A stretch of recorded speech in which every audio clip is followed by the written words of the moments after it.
벽돌책계의 조상, 바로 그 책 총균세입니다. 두둥. 되게 촘촘해요. 심플해요. 복잡합니다. 어릴 때 봤던 파브로 건축이 생각이 났다니까요. 이거 보면서.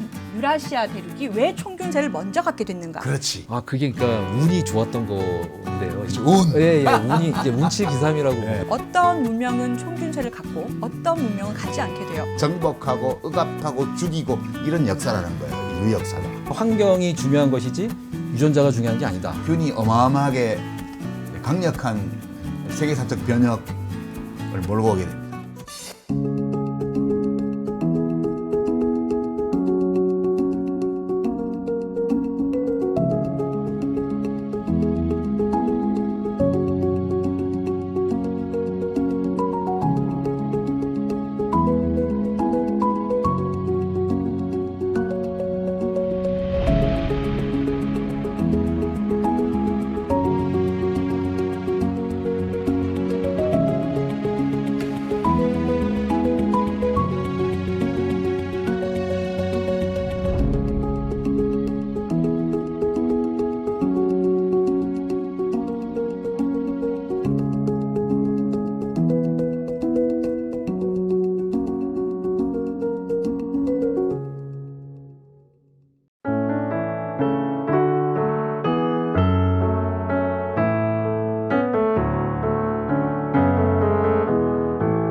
생각의 깊이를 더하는 알리오북스. 여러분 안녕하세요. 조수진입니다. 유실민입니다.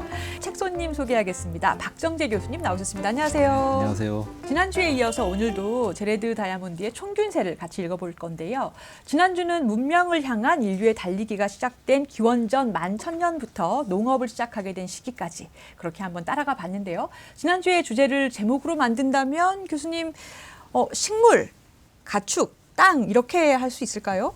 네, 아주 뭐 적절한 제목으로 저는 생각이 되는데 야생 동식물의 작물화와 가축화, 그다음에 또 대륙의 동서축, 남북축 뭐 이런 거가 이제 어떤 지역은 농업을 성장시키고 어떤 지역은 농업이 발전 속도가 느렸고 이런 것들이 결국은 총균세를 가졌느냐 못 가졌느냐를 결정했기 때문에 식물 가축 땅 아주 적절한 제목으로 생각이 됩니다. 땅마다 왜 문명이 어떤 곳에서는 발달을 했고 어떤 곳은 지리에 따라서 발달하지 않았는가 이걸 계속 살펴보고 있어요. 근본적인 원인, 그러니까 빌드업을 총균세로 가기 전까지 빌드업을 하기 위해서 농경 문화가 어떻게 발달했는가를 봤어요. 그래서 오늘은 총균세로 대표되는 복잡한 문명이 어떻게 해서 발달되는가 이거 계속 추적을 해볼 텐데요.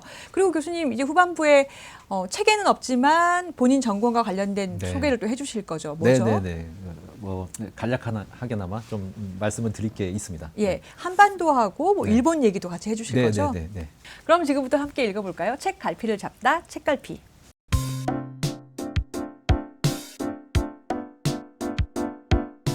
네, 지난주에 유시민 작가님께서 예고하셨던 게 균이잖아요. 농업을 하는 지역에서 어떻게 해서 문명이 발달하는가, 이 중간에 중요한 게 총균세 중에서 균이 역할을 하게 되죠. 개인적으로 굉장히 흥미로운 챕터였는데 말하자면은 병원균의 입장에서 본 진화의 역사라고도 할 수 있죠. 그렇죠. 이제 균은 우리가 알게 된 건 한 200여 년밖에 안 되죠. 그러니까 외부에서 아주 작은 미생물이 들어와서 작은 생명체가 들어와서 우리 몸에서 이렇게 병을 일으킨다는 거는 200년이 안 돼요. 아직 알게 된 지가. 그리고 우리 몸이 세포로 구성되어 있다는 것을 알게 된 것도 그 정도밖에 안 돼요.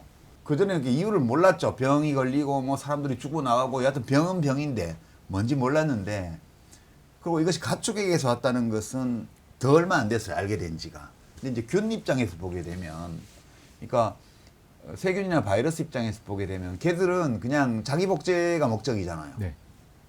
걔들은 어느 대륙 사람이 어느 대륙 사람을 싸 죽이는지에 관심이 없어요. 그냥 자기가 많이 퍼지면 되는 거예요. 그러다 보니까 여기저기 들어가는 거죠. 그러니까 뭐 양한테 있다가 소한테 있다가 뭐 돼지한테 있다가 사람 몸으로 들어와 봤는데 거기 살만하면 사는 거예요. 걔들 입장에서 보면. 그리고 이제 거기 들어와서 병을 일으키지만 또 살아남기 위해서는 숙주가 활동을 해야 전파도 많이 되고 그러니까 얘들도 점점 변이를 일으키면서 적응을 해가지고 인간하고 균하고 세균하고가 이렇게 서로 공진화하는 이런 양상으로 왔어요. 그래서 그 시기를 농업혁명 이후에 거의 뭐 10,000년 넘게 이렇게 그 시기를 보내면서 인간들은 균하고 인간 몸속에서 어느 정도 이제 공존할 수 있게 된 거죠, 얘들이. 근데 그 균을 가지고 이제 그런 경험이 없는 땅으로 간 거죠. 가가지고 한 번도 그런 균하고 접촉해 본 적이 없는 사람하고 악수하고 뭐 키스하고 뭐 하고 껴안고 전투도 하고 이렇게 하다 보니까 얘네들이 여기도 숙주가 있네. 당연히 들어갈 거 아니에요.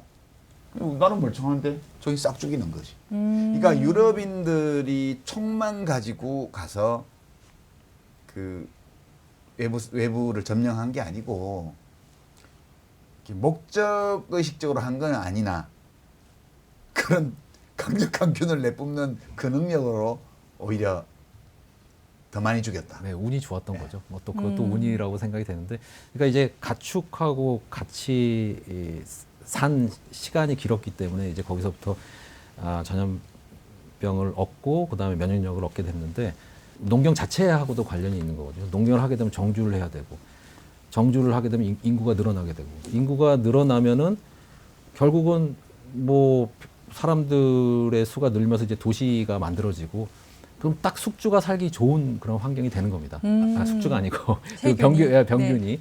왜냐하면 병균이 이제 사람들한테로 왔다 갔다 하는데 이 사람이 체력이 좋은지 이 사람이 체력이 좋은지 모르잖아요. 근데 어떤 사람한테 들어갔는데 체력이 약한 사람한테 들어가 버리면은 죽을 수도 있거든요. 그러면 세균도 같이 죽어버리는 거죠. 그러니까 빨리빨리 확산하는 게 세균 입장에서는 좋은 건데, 그러려면은 같이 모여 있어야 되는 거죠, 사람들이. 몇 천 년 동안 가축을 키우는 과정에서 농업혁명이 일어났던 지역에서는 계속된 거죠. 여러 세균들이. 네.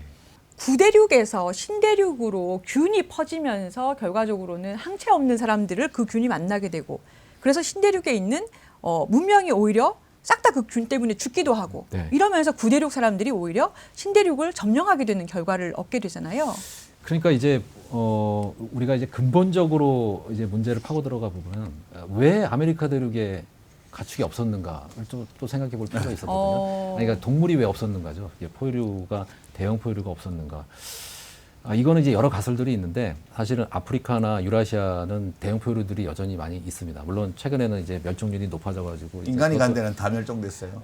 네, 사라지고는 있습니다만은 여전히 뭐 아프리카에는 큰 동물들이 많죠. 근데 아메리카 대륙에는 큰 동물들이 없거든요. 근데 그게 과거에도 그랬느냐? 그렇지 않았거든요. 과거에는 많았습니다. 큰 동물들이 아메리카 대륙에도 많았고 호주에도 많았어요. 아주 큰 유대류들이 막 엄청나게 많이 살고 있었습니다. 근데 그런 동물들이 싹 사라진 이유가 원래 인간들이 안 살고 있었는데 어느 순간에 이제 호모사피엔스가 아프리카를 한 5, 6만 년 전에 빠져나온 다음에 막 이제 돌아다니기 시작하는데, 그때 이제 오세아니아로 건너간 게 한 4, 5만 년 전이고요. 아메리카 대륙으로 건너간 게 한 15,000년 전, 뭐 이때쯤이라고 이제 보거든요. 그 전에는 사람이 없었던 거예요. 그러니까 이제 동물들이 이 사람이 조그만 생물에 대해서 전혀 알지 못했고 두려워하지 않았다는 거죠. 처음에 부딪혔을 때, 아니 뭐 키도 조그맣고 뭐 손톱이 있는 것도 아니고 발톱이 있는 것도 아니고 이빨도 강해 보이지 않고, 그러니까 이제 만만하게 봤다가, 근데 사람들은 근데 협동심이 강하고 머리가 좋잖아요. 그다음에 소통 능력이 뛰어나기 때문에 작전을 짜가지고 이제 사냥을 하기 시작하는데, 또 아메리카 대륙 같은 경우는 이렇게 인간이 처음 들어왔을 때 하필이면 또 기후 변화가 아주 심각하게 일어나고 있는 상황이었거든요. 그러니까 기후 변화에다가 인간의 사냥까지 더해지면서 갑작스럽게 그냥 대형 포유류들이 다 사라집니다. 네, 그 이후로 아메리카 원주민들이 가축화를 하고 싶어도 가축화할 동물이 없었던 거예요. 네. 그렇게 설명을 하기도 합니다. 네. 그러니까 이제 또 운이죠. 해필이면 아메리카에서 태어나가지고 가축화를 할 수 있는 능력을 갖고 있었는데 할 만한 동물이 없었기 때문에 못 해가지고 그 이제 문명의 발전 속도에서 이제 뒤처진 거죠. 네. 그럼 아메리카에 있는 인디언들은 가축화를 하려고 해도 없어서 못한 그냥 거죠. 뭐 라마 키우고 뭐 네. 하다가 그러다 보니까 항체를 다양하게 갖지 못했고 그렇죠. 그러니까 나중에 스페인이 쳐들어오거나 했을 때도 100몇 명한테 그 수십만 명이 쉽게 지게 되는 게 그전에 네. 이미 전염병이 창궐해 있으니까 네, 거기다 맞습니다. 총까지 쏘니까 뭐 네. 혼비백산해서 막 그렇게 됐다는 네, 거네요. 그렇죠. 그러니까 전체적으로 보면 남북 아메리카의 원주민들 중에 95% 이상이 죽었다는 거죠. 네. 그때. 아 그래요? 예. 그게 얼마나 심각했냐면 아메리카 원주민들이 이제 생태주의자 뭐 이런 식으로 이제 그렇게 설명을 합니다만 이 사람들도 사람이기 때문에 살림을 좀 훼손을 했거든요. 근데 이제 병균이 딱 넘어오면서 갑자기 95% 정도가 싹 사라지니까 살림이 다시 살아나면서 대개 이산화탄소가 농도가 감소했어요. 그게 빙하 코어에 그 흔적이 아주 명확하게 드러나 그래요? 있습니다. 그 정도예요? 네, 그 정도였습니다. 이야. 그러니까 얼마나 많은 원주민들이 갑자기 사라졌는지를 알 수가 있는 거죠. 엄청나네요. 대개 이산화탄소 농도가 갑자기 변할 정도였어요. 하기가 그 사람들이 나무 떼가지고 난방도 하고 뭐 다 네. 했을 거 아니에요. 네. 취사도 하고. 근데 그게 그 활동이 다 없어져 버렸으니까. 그러니까요. 아니 이산화탄소 우리 농도가 코로나19 사태 때 감소를- 중국에서 공장들 올스톱하니까 황사 이동 없어졌잖아요. 통제해서 차 들다니고 이러니까 갑자기 막 미세먼지 우리나라 막 덮치던 게 확 줄고 네, 하늘이 막 맞습니다. 파래졌잖아. 여하튼 그 인간이 기후에 미치는 영향이 우리가 보통 생각하는 것보다 훨씬 크다. 네, 그렇죠. 조금 더 복잡한 발명품에 대해서 한번 좀 얘기를 해볼게요. 그러니까 균하고는 다르게 여기서부터 좀 복잡해집니다. 과학기술의 발전 속도가 대륙마다 왜 달랐는가 부분이 계속 진행이 돼요. 13장 부분인데 네. 그냥 화기부터 해가지고 뭐 증기기관 등등이 다 유라시아 대륙, 특히 유럽 대륙에서 발명이 되거든요.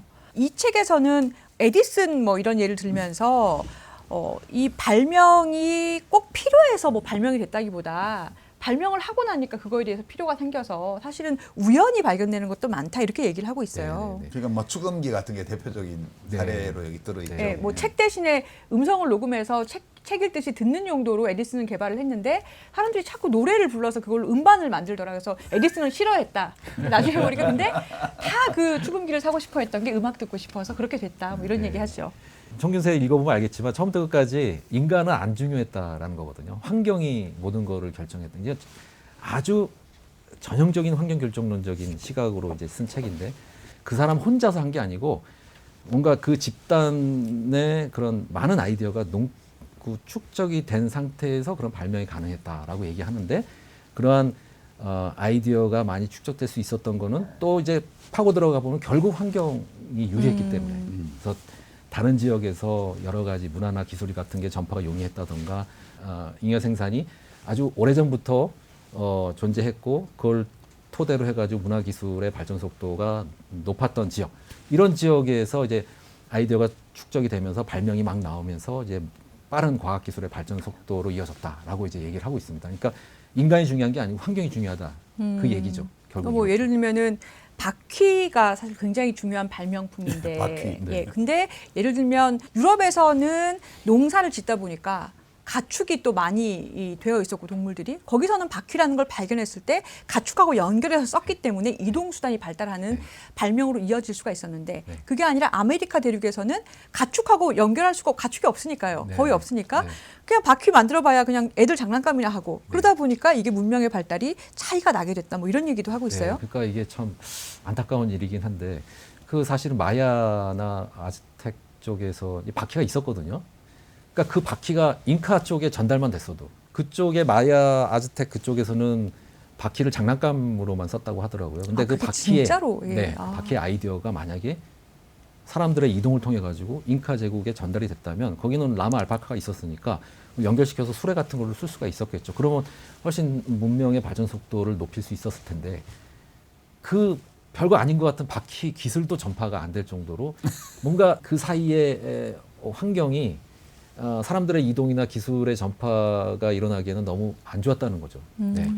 결정적인 것은 총인데 총은 이제 과학기술의 상징이에요. 여기서는 과학기술의 결집체예요. 전쟁이라는 건 늘 그런 역할을 했기 때문에.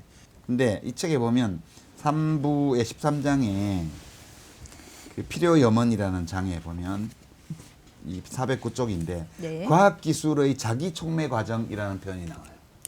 과학기술의 자기 촉매 과정. 그러니까 처음에는 차이가 미미했습니다. 네. 농업혁명이 일찍 이루어진 지역과 제때 이루어지지 못한 뒤처진 지역 사이의 격차가 또는 목축을 시작한 지역과 그렇지 못한 지역의 격차가 미미했을지 몰라요. 근데 이게 이렇게 해서 인구 집중이 이루어지고 뭔가 발명이 이루어지고 산업활동이 활성화되면서 과학기술이 본격적으로 성장하기 시작하니까 이 과학기술은 외부에서 뭔가가 자극이 가해지지 않아도 자체에서 가속 경향이 있다는 거예요. 이거를 이제 자기 촉매 과정이라고 표현을 했는데 그러니까 결국에는 기술이 조그만 거 하나라도 발명된 데는 기술이 기술을 낳고 기술이 기술을 낳아서 점점 격차가 더 어마어마하게 커진다는 거예요. 벌어진다는 거죠. 그래서 남북 아메리카의 원주민 사회, 폴리네시아의 원주민 사회하고 19세기 유럽하고의 격차라는 거는 그거는 13,000년 전에는 상상할 수 없었던 규모로 폭으로 이렇게 격차가 벌어졌고 그 실력의 차이, 그러니까 총으로 상징할 수 있는 과학기술의 차이가 결국은 정복자와 피정복자로 두 대륙을 나누는 네. 그런 결과가 됐다는 게 이제 다이아몬드 저자의 얘기인데 이거가 되게 중요하지 않아요? 사실은 이 과학기술이 가지고 있는 자기 촉매 과정 네. 혹은 자체적인 가속 발전 과정. 네, 네. 좀 약간 그걸 굉장히 이제 우려하는 철학자들이 많죠. 기술 철학하시는 분들이 하이데거도 그랬던 것 같고 이 기술이 인간을 지배할 것이다 결국에 계속 이런 식으로 이제 인간이 기술을 발전시키고 과학을 발전시키지만 인간이 이제 기술 과학이 없으면은 살 수 없는 그런 존재가 되면서 계속 기술 과학의 지배력이 높아지면서 이 AI의 발전 속도가 우리가 생각하는 것 이상으로 빠른 이유도 인간이 이제 기술 과학이 없으면은 살아갈 수가 없는 상태로 이제 의존적으로 됐기 때문에 그런 거거든요. 그러니까 이제 이거를 그냥 내버려 두면 규제를 안 하고 내버려 두면은 우리가 바라는 그런 이상이 있는데 그런 이상하고 전혀 다른 그런 방향으로 갈 수도 있다. 이런 생각을 저는 하고 있습니다. 근데 변형 걱정 아니실까요? 근데 이런 거는 새로운 기술, 과학기술의 발전으로 새로운 뭐가 나타날 때마다 늘 있었던 걱정이라고 하는 분들이 계셔요. 네.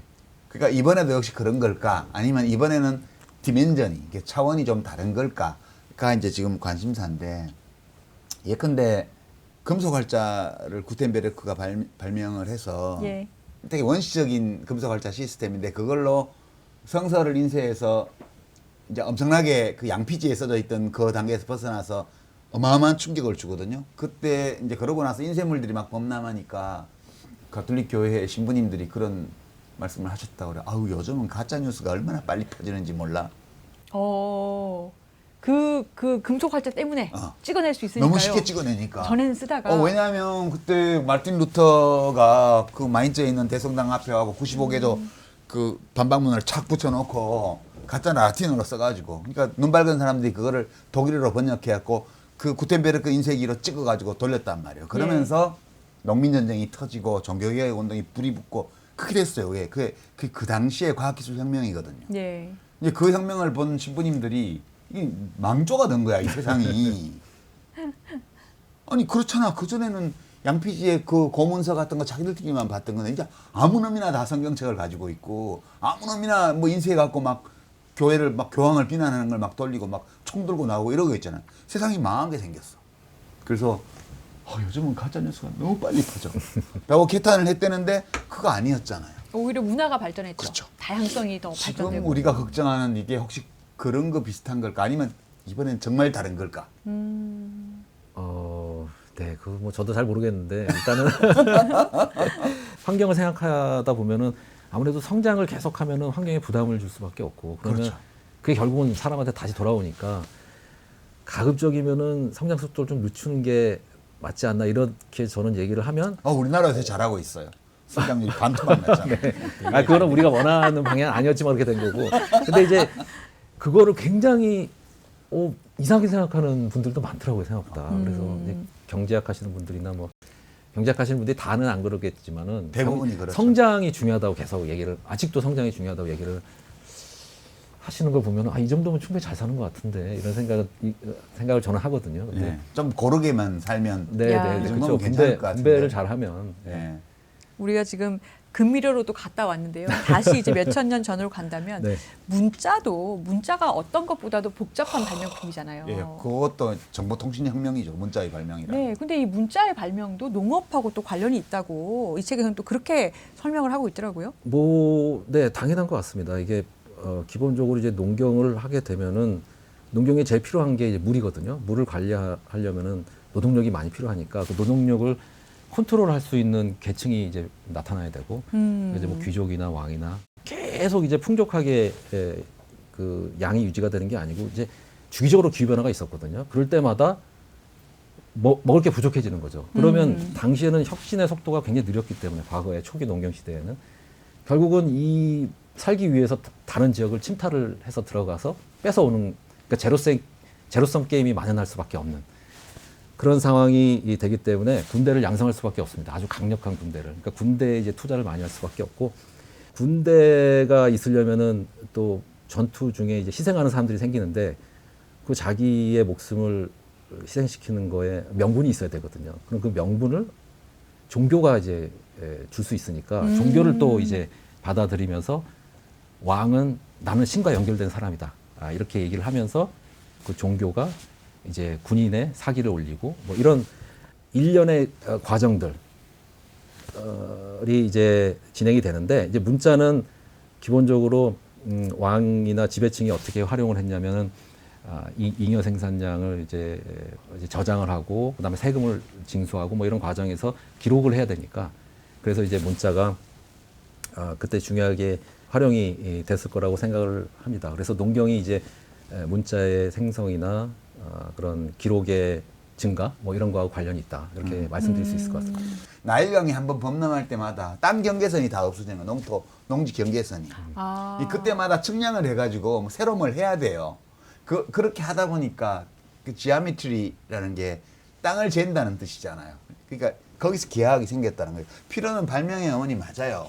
그러겠네요. 일정 부분. 근데 이제 이게 과학기술이 가속 발전을 하면서 자체 논리로 새로운 것들을 발명해내기 때문에 발명한 것 중에 나중에 시장성이 있는 것들이 상품화되는 거죠. 그렇게 되면서 발명이 필요의 어머니처럼 되기도 하고 이렇게 되지만 근본 출발은 역시 필요는 발명의 어머니였던 것 같아요. 네, 그런 거고 지금 제가 이제 이 책을 이렇게 보면서 보면 과학기술이 가속적으로 발전하면서 이걸 가지고 총어로 균형의 도움을 받아서 그리고 그 모든 것들의 밑바탕에는 이제 스틸 이렇게 물질적인 게 있는 거죠. 실물 네. 이런 것들이 있고 이렇게 해서 생산력이 강한 그런 강한 생산력을 가진 문화가 물리적인 힘으로 무장하고 거기다 균까지 겸비해서 가서 세계를 다 평정했어요. 지금은 그 시대가 끝났습니다. 지금은 이제 인간의 폭력성이 훨씬 더 감소한 사회에 살고 있고 어느 정도 규범이 적용되는 국제사회가 형성이 되어 있습니다. 그래서 우크라이나는 러시아가 침략을 했지만 주변에 아무 나라나 다 침략할 수는 없는 형편이에요. 트럼프가 대통령이 된다고 또 된다고 해도 미국이 힘 있다고 해가지고 뭐 주변에 멕시코나 이런 데를 막 쥐어박을 수 없는 세상을 살고 있어요. 그런데도 격차는 있거든요. 지금 과학기술은 논문으로 뭐 매번 국제저널에 다 나오고 누구나 역량만 있으면 다 그걸 흡수할 수 있는 시대가 됐는데도 격차는 여전합니다. 어떻게 보면은 이 4차 산업혁명이니 뭐니 진행되는 과정에서 인공지능, 컴퓨터 이렇게 되면서 더 벌어지는 느낌도 이 도식에 따르면 지금까지는 총균세가 지배했는데 네네. 그 총균세에서 총과 쇠에 해당되는 또는 심지어는 균을 통제하는 능력까지도 모두가 다 과학기술이라는 하나의 요소에 걸려 있습니다. 그래서 과학기술은 보편적으로 정보 유통이 되고 있는데도 국가 단위로 보면 격차가 훨씬 더 커지고 있고 한 국가 안에서도 집단에 따라서 격차가 엄청나게 커지고 있고 이렇게 돼 있어서 그다음 뭐죠? 이게 우리한테 남아 있는 거는 그러니까 이제는 예. 그 어려운 질문인 것 같은데요. 그러니까 이 다이아몬드 교수의 총균세에서 이제 다이아몬드 교수가 생각하는 거는 그건 것 같아요. 그러니까 처음 시작이 결국은 끝까지 간다. 그럴 것 같아요. 그러니까 지금 뭐 과학기술이 발전을 하고 뭐 소통도 과거와는 다를 저 비교도 할 수 없을 정도로 지금 활발하게 이루어지고 있지만 결국은 지금의 저개발국하고 선진국하고의 그런 역전이나 뭐 이런 것들이 일어나기는 어렵지 않는가. 안 될 것 같아요. 그런 식으로 지금 이제 접근을 하고 있는 거거든요.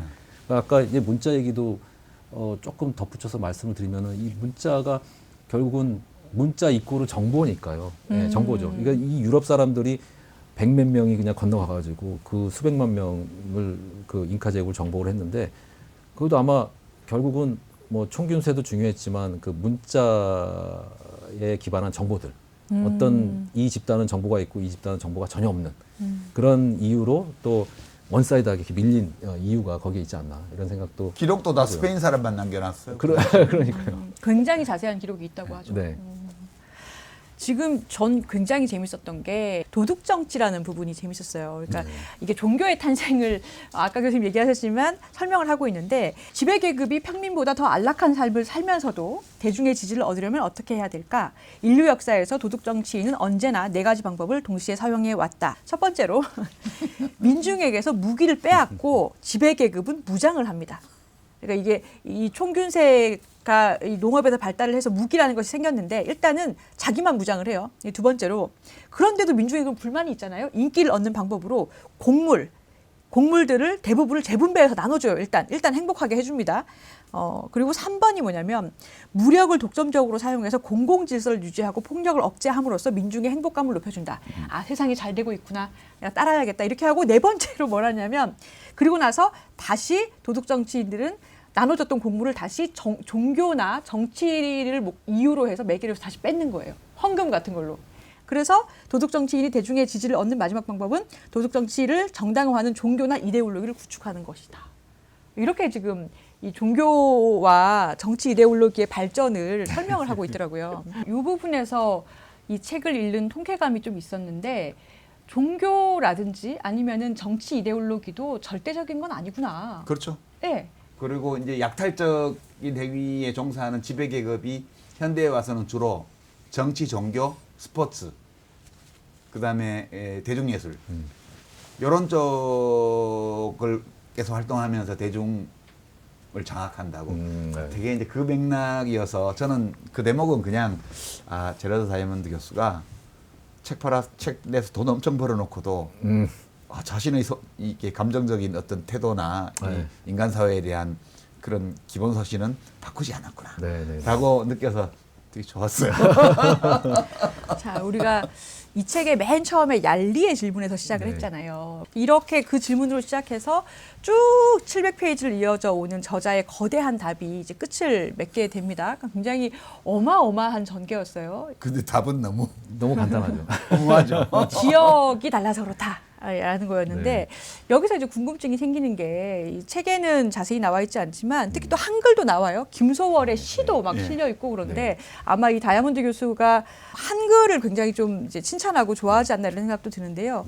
한반도에는 그러면 문명이 어떻게 탄생을 해서 우리도 사실은 굉장히 꽃피웠는데 뭐 우리의 기후, 생태, 지리 같은 게 좀 영향을 미친 게 있습니까, 교수님? 저는 기후가 굉장히 중요했다고 생각을 하고요. 생태도 마찬가지고 지리도 그런데 제가 너무 환경결정론자로 보일 것 같아서 약간 조금 걱정되는 부분도 있습니다만은 제가 최근에 쓰고 있는 책이 있는데요.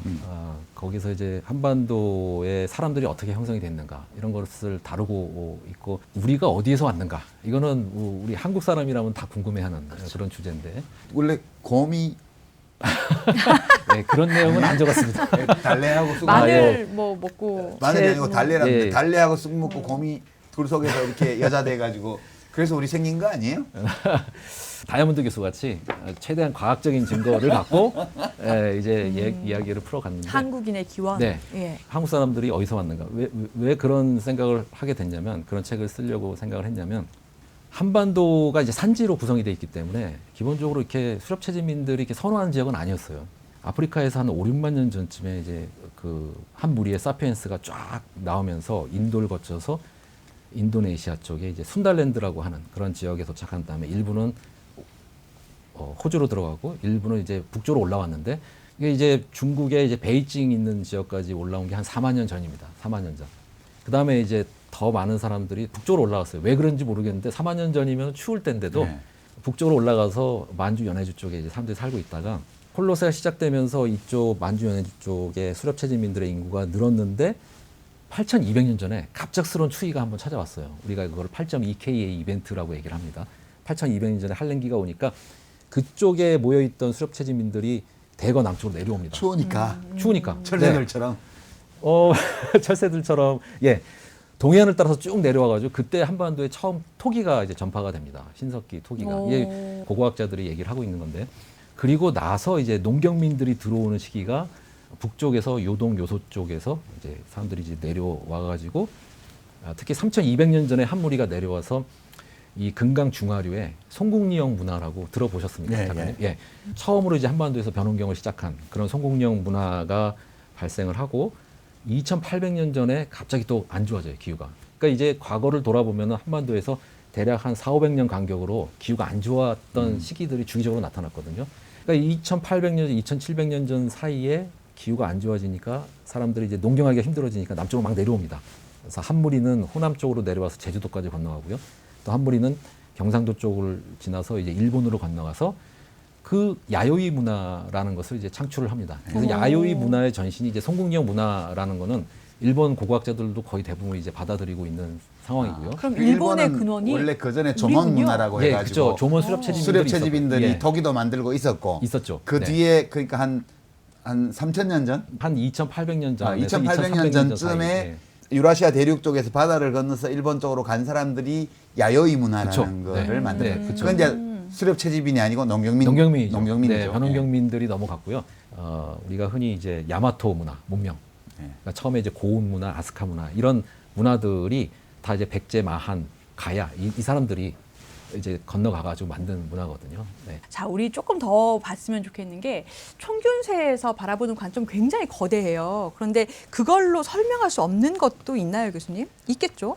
이 환경길중론적으로 이제 가설 하나가 이제 환경이 모든 걸 결정한다 놓고 이제 얘기를 전개하다 보니까 여기에 해당이 안 되는 그런 사례들도 되게 많습니다. 찾아보면 가령 뭐 올바른 비판이라고 생각하는 게 어떤 게 있냐면은 이 지형이 복잡하고 해안선이 복잡한 지형이 분열이 돼가지고 경쟁이 심하기 때문에 거기서 혁신이 자주 일어났다. 뭐 이런 식으로 설명을 하고 있는데 네.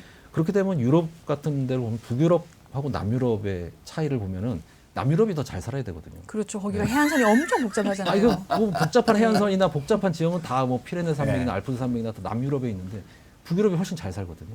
그러니까 그것도 말이 안 되고 그 다음에 이제 중국은 통합, 그 다음에 유럽은 분열이 혁신을 가져온다. 뭐 이렇게 얘기하고 있지만 사실은 유럽도 뭐 로마 제국도 있었고 오스만 투르크도 있었고 이게 넓게 제국을 형성한 경우도 있었거든요. 그리고 중국도 마찬가지예요. 중국도 항상 통합이 된 게 아니고 춘추 전국 시대도 있었고 56국 시대, 뭐 5대 19, 뭐 분열된 시기도 꽤 있었거든요.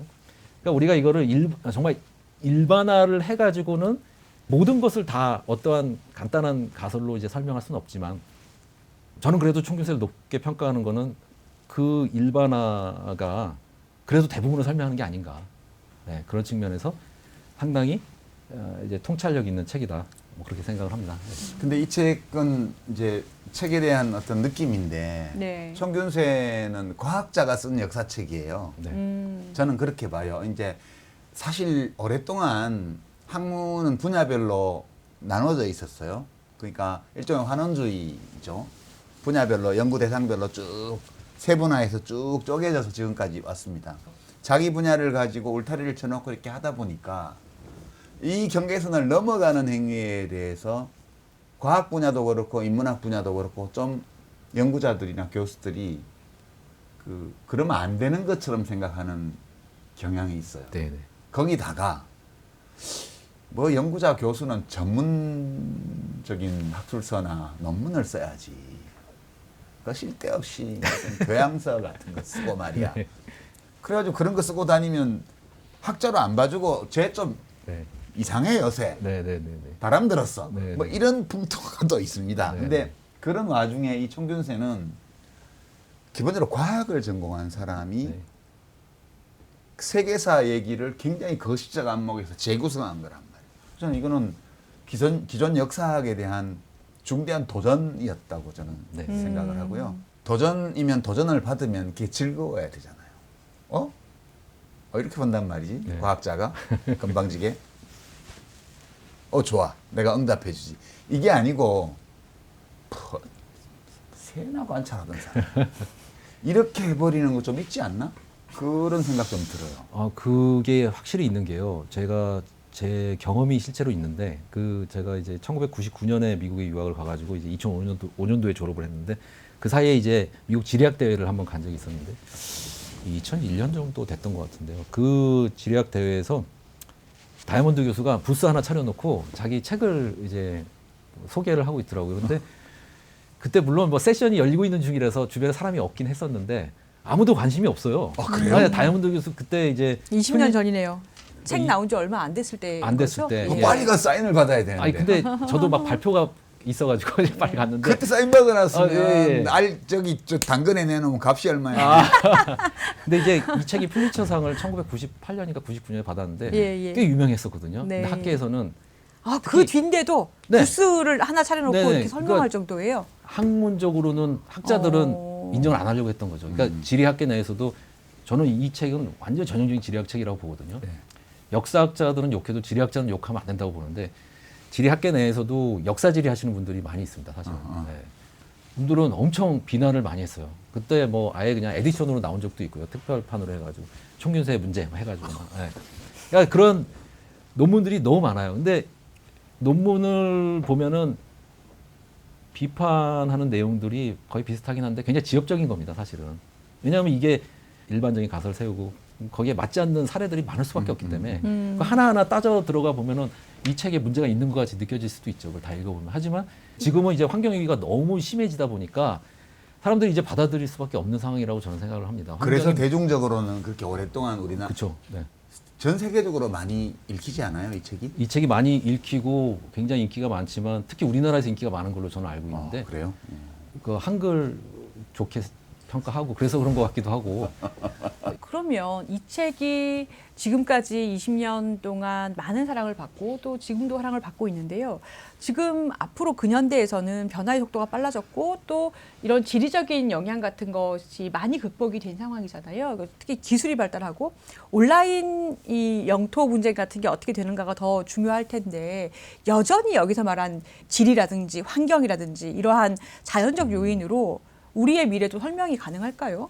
다이아몬드 교수는 그렇게 생각할 것 같아요. 처음에 시작이 빨랐고 그 다음에 그 시작된 농업의 문화라든가 기술의 전파를 빠른 시기에 받은 그런 지역들이 시작 자체가 달랐기 때문에 여기가 끝까지 간다는 거죠. 이게 우위가. 그러한 문명이 그렇지 못한 문명보다 계속 우세한 상태로 끝까지 갈 거다라고 볼 것 같다는 생각이 듭니다. 다이아몬드 교수의 입장에서 봤을 때.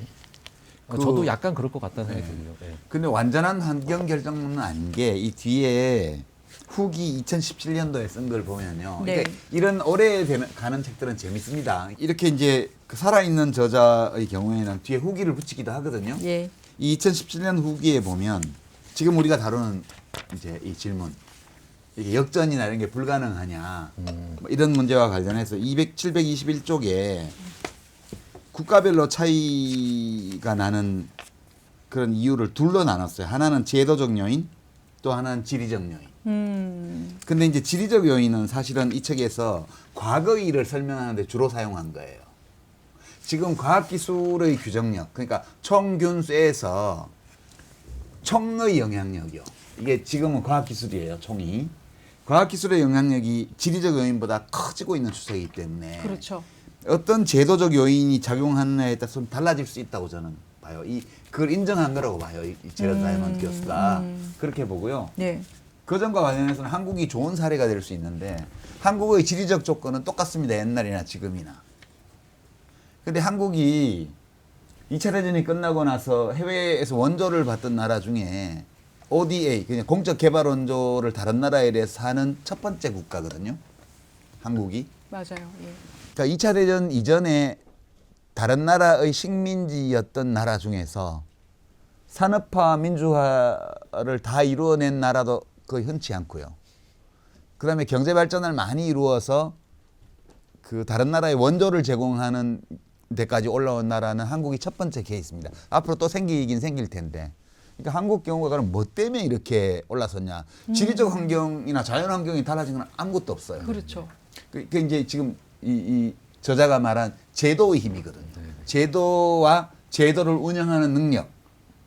그다음에 자기가 쌓은 경험을 활용하는 능력. 어떻게 보면 여기에도 자기 촉매 과정 같은 게 있는 것 같아요. 경험이 쌓이고 그 경험을 창의적으로 활용할 줄 알면 더 높은 성과를 거두고 작은 성공들을 축적해 가면서 더 크게 성공하는 법을 익히고 이런 요인들이 있거든요. 그래서 저는 이 후기에서 적어도 미래의 문제 또는 현재의 문제를 생각할 때 제러드 다이몬드라는 이 저자의 입장은 과거를 설명할 때처럼 강력하게 환경 결정론에 묶여 있지는 않은 것 같다. 이분이. 근데 이제 제 그렇게 저는 좀 생각에는 해석했어요. 이게 사실은 거시적으로 가면 갈수록 결국은 이분은 거시적으로 보기를 원하는 거거든요. 그렇죠. 그러면은 이제 환경이 결정하는 게 맞는데 이게 미시적으로 들어가면 디테일하게 들어가면은 결국 거기서는 이제 역사 연구하시는 분들의 그런 방향으로 가는 거죠. 그렇죠. 이제 여러 가지 문화도 봐야 되고 뭐 종교도 봐야 되고 여러 가지 이제 사회 문화적인 요소를 다 이제 참조를 하다 보면은 이제 너무 복잡해지는 거죠. 예, 그렇게 되면 이제 책에 이제 어떻게 보면은 처음 시작하고 이제 반하는 방향으로 이제 변할 수도 있다 이런 생각도 드는데 총균세 같은 경우에 사실은 유라시아 대륙하고 아메리카 대륙을 비교하는 거는 거의 대부분 맞을 것 같아요. 근데 네. 유라시아 대륙에서 뭐 중국하고 또 유럽하고 비교하고 이렇게 되면은 거기서는 좀 맞지 않는 내용들이 많이 그렇죠. 나올 수밖에 강론으로 없어요. 가는 예, 거니까요. 또 유럽 내에서 남유럽, 북유럽을 또 비교하면 거기서 더 많은 것들이 안 맞는 경우가 북유럽이 잘 사는 거는 유전 때문일 가능성이 커요. 유전이 나와서. 거기 유전. 북해 쪽에 유전이 많거든요. 노르웨이가 잘 사는 이유가 뭐예요? 거기 노르웨이는 그 해저 유전을 민간 불화를 안 하고 다 국영 기업을 만들어 가지고 수익을 참 국가가 가지고 온 다음에 국부 펀드를 만들어서 그걸 운영해서 어마어마한 수익을 해마다 올리잖아요. 그러니까 역시 그것도 환경이네요.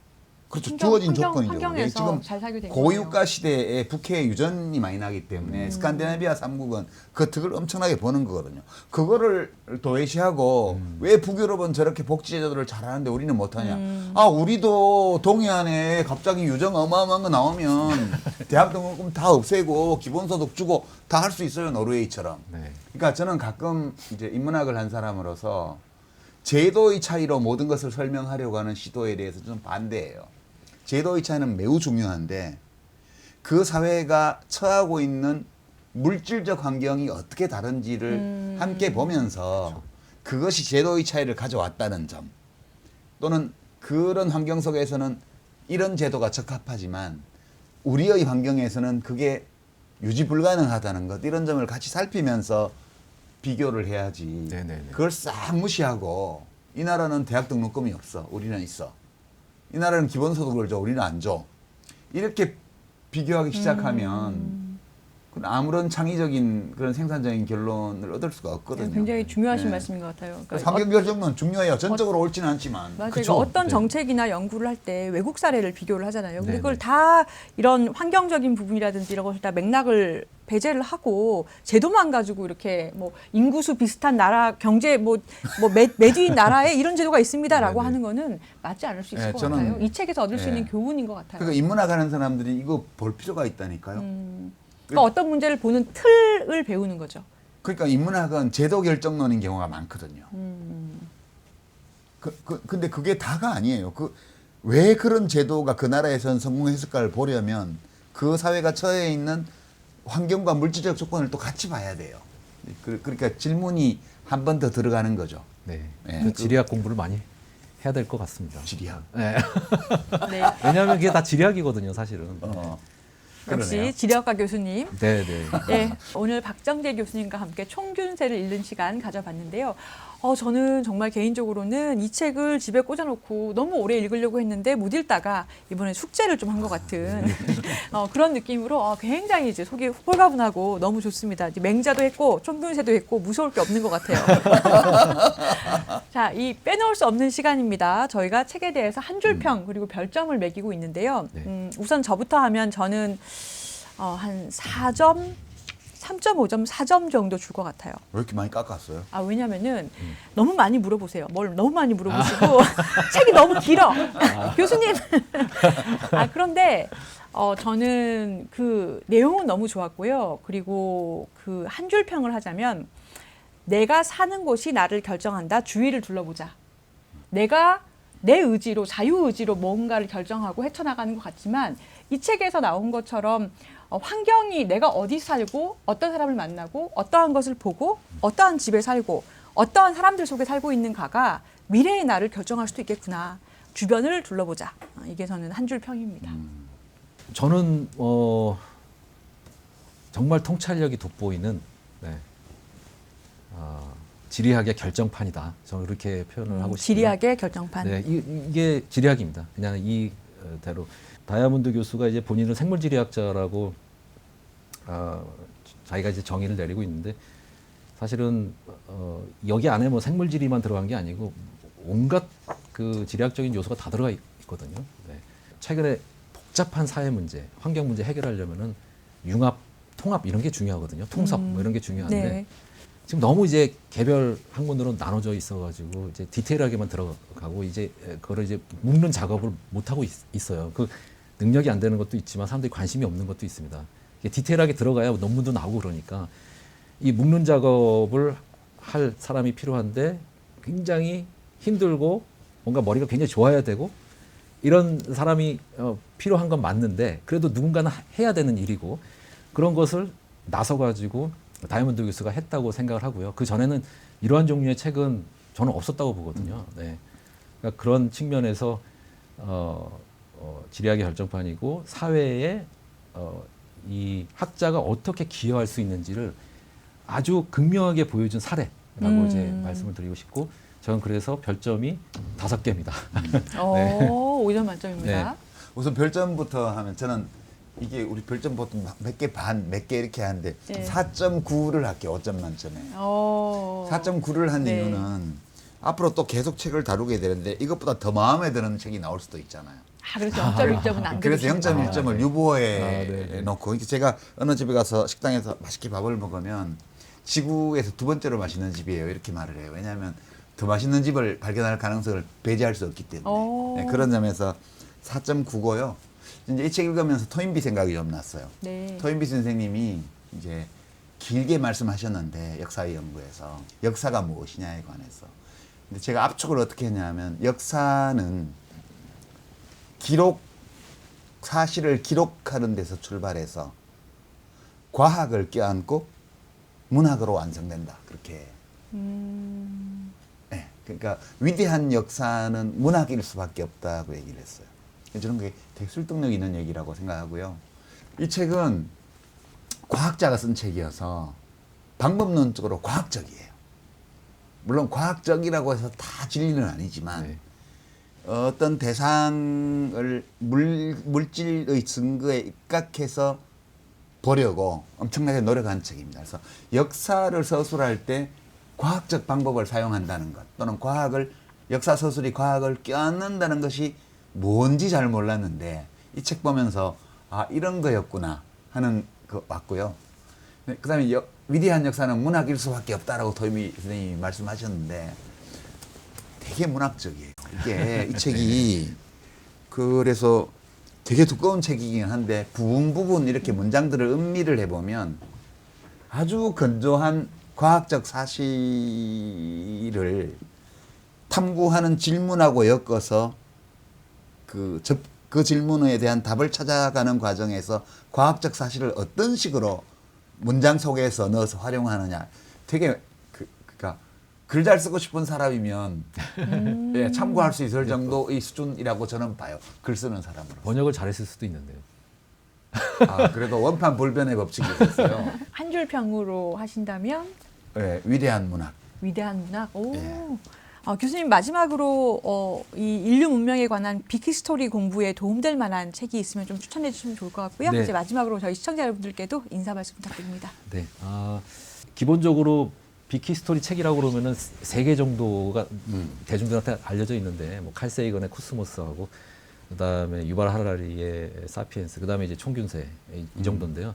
그건 아마 다 알고 계실 것 같고 이 총균세 다음에 이제 문명의 붕괴도 빅히스토리적인 관점에서 쓴 책이니까 괜찮을 것 같고요. 그다음에 거의 모든 것의 역사 이 책도 참 예. 좋습니다. 네. 그다음에 오리진이라고 또 있습니다. 오리진. 네. 그 책도 참 좋습니다. 그러니까 오리진하고 거의 모든 것의 역사 이 정도 읽으면은 빅히스토리에 대한 정보는 많이 얻을 수 있지 않을까 그렇게 생각합니다. 네, 좋습니다. 자, 오늘 빅히스토리라는 제목의 책들도 많아요. 그래요? 네. 오. 그런 책도 굉장히 많습니다. 네. 큰 책도 있고 작은 책도 있고. 알겠습니다. 자, 이제 마칠 시간이 된 것 같습니다. 생각의 깊이를 더하는 알리레보스 오늘 여기까지입니다. 인사드리고 마치겠습니다. 수고하셨습니다. 수고하셨습니다. 감사합니다. 다음 주에 만나요.